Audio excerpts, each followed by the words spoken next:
he'd spoken when he left me that day had been strange, enigmatic. I still didn't understand what they'd meant. Lost in his own solitary despair, he probably hadn't thought of me at all at the end. Right now I was supposed to be resting, but my clamoring emotions matched the city's clamor, and there was no stillness for me anywhere. Perhaps I could risk the radio again and hear some anonymous voice that would distract me. I reached for the switch once more. Immediately Ricky was on the air with that voice that compelled his audiences and held such an illusion of sweetness. Never cloying, always bittersweet. No hard rock for Ricky. He'd made his own special place. Young and old audiences followed him obsessively because he'd reached out in some universal loving way through his music and mine. I let my hand drop from the switch without turning it off. The tune had changed, and he was singing the first Hollis Temple song he'd ever recorded, I Love You, Laura Lee.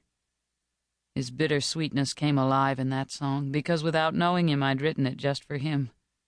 Though the singer still loved Laura Lee, there were other girls to love, and he was looking ahead. A laughing, weeping, tongue-in-cheek sort of song that I hadn't tried to repeat, and didn't want to. Not after I began to realize how much like Ricky it really was. Listening to his voice, memory carried me back to San Francisco again. Nearly 5 years ago. I grew up in Berkeley, right across the bay from the Golden Gate City. My mother had died when I was 3, and my father's sister had raised me. Dan Temple, my father, used to stay with us whenever he could, and I'd looked forward eagerly to his visits. Dan played piano, sometimes on his own in nightclubs, sometimes with a small band. Big band or Cole Porter music of what he called the classy kind was his life. So he'd been out of work a good deal until America went nostalgic.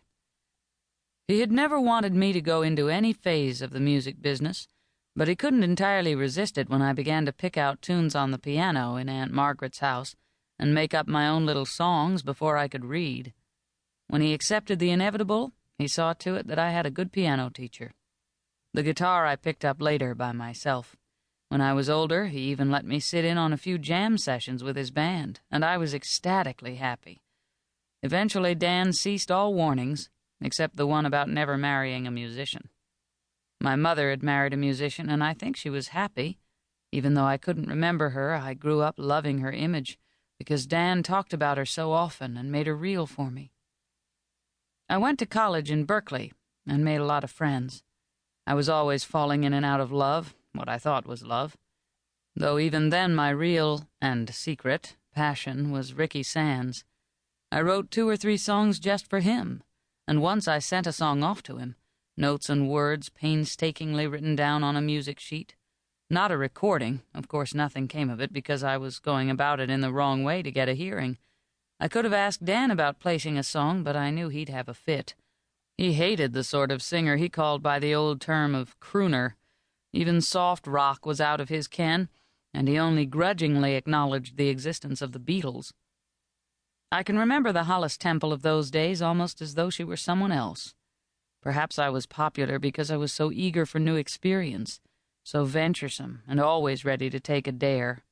There'd been a lot of exuberance in me then, very different from the woman I'd become. I've often wondered what turns my life might have taken if Ricky Sands had never come to San Francisco. Of course, I sent for a ticket the moment I learned that he would appear on the Berkeley campus. Just one ticket.